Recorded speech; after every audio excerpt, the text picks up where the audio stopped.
Assalamualaikum warahmatullahi wabarakatuh. Selamat datang di my channel. Hari ini kita akan melakukan panen di kebun sawit. Adapun budidaya kelapa sawit saat ini menjadi primadona usaha yang paling diminati di sektor perkebunan. Hal ini tak terlepas dari potensi produksi dan harga minyak sawit beserta produk-produk turunannya sangat menggiurkan. Potensi ini harusnya dimanfaatkan dengan sebaik-baiknya agar Indonesia tetap bertahan sebagai negara penghasil minyak sawit terbesar di dunia bisa bertahan.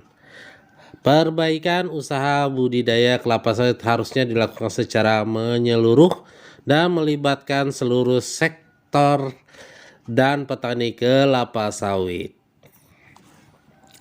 Ya, ini adalah prosesnya. Jadi setelah tadi mengadakan pengambilan dari pohon, sekarang lagi proses pengumpulan. Jadi jika posisi jalannya jauh dibantu dengan gerobak. Ini hasil dari panen yang kita lakukan tadi pagi nih. Lumayan, sudah buahnya banyak, besar-besar lagi. Kita lihat lagi, bapaknya sedang lagi mengambil perondolan di sebelahnya.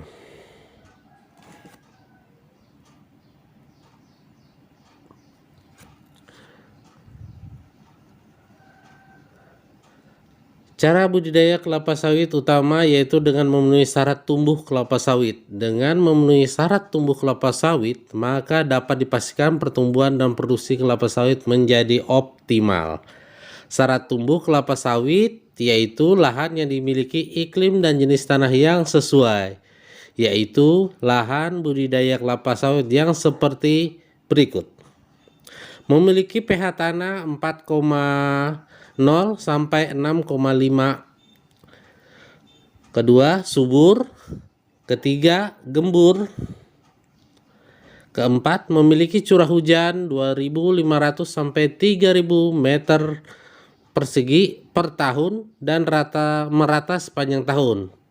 Dan yang selanjutnya, suhu 25 derajat sampai 27 Celcius dengan lama penyinaran 5 sampai 7 jam per hari. Jika dulur-dulur mendapat memenuhi syarat tumbuh kelapa sawit tersebut, maka dapat dipastikan hasil yang diraih akan menjadi optimal. Oke, jadi itu sudah jalannya, jalan besarnya dikumpul. Nah, itu hasil berondolannya tadi dikumpul dipakai karung.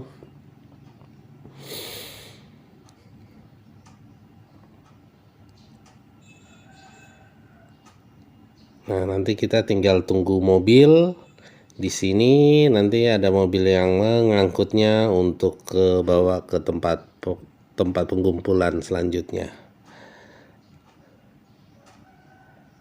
Oke, bapaknya mendorong lagi kereta dorongnya untuk dibawa ke sebelah itu. Karena di situ ada semacam paret, jadi tidak bisa melalui gerobak, diangkat secara manual ke seberangnya. Oh, mantap kan jembatannya. Jembatannya lumayan kecil, jadi harus ekstra hati-hati untuk menyeberangnya.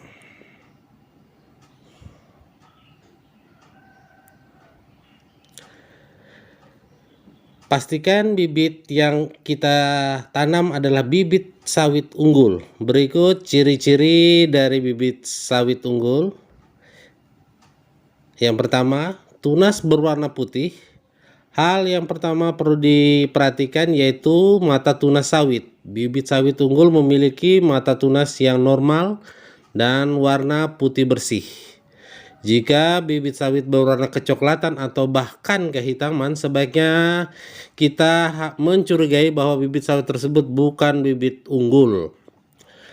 Yang kedua, daunnya melebar. Bibit sawit unggul memiliki anak daun yang melebar dan tidak kusut.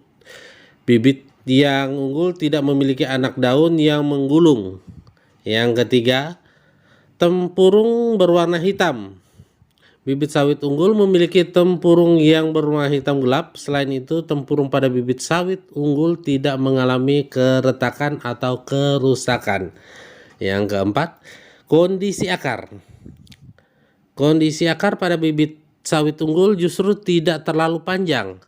Akar pada bibit sawit unggul yaitu memiliki panjang 2-3 cm. Selain panjang akar, keadaan akar bibit sawit unggul masih terlihat segar, tidak kering, memiliki warna calon akar yang kekuning-kuningan atau mendekati hijau. Yang kelima, kondisi batang sawit. Kondisi batang sawit unggul yaitu memiliki ukuran yang pendek dan gemuk. Karena batang yang pendek dan gemuk akan jauh lebih kuat jika dibandingkan dengan batang yang tinggi dan kurus. Pada umumnya, batang bibit sawit yang tinggi dan kurus mudah sekali patah sebelum masuk masa pertumbuhan. Selain itu, ukuran batang pada bibit sawit unggul yaitu antara 2-3 meter.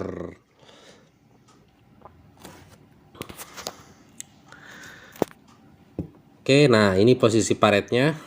Memang kalau tidak diberi paret ini di waktu musim hujan, pohon sawit ini akan tergenang oleh air. Makanya dibikin paretnya agak lebih besar untuk jalur air. Dalam kondisi seperti ini aja, kering aja, airnya sudah lumayan ada yang melewati paret tersebut. Oke, ini gerobak yang keberapa ya? Ini bapaknya sudah berapa kali bolak-balik mengangkatnya. Oke.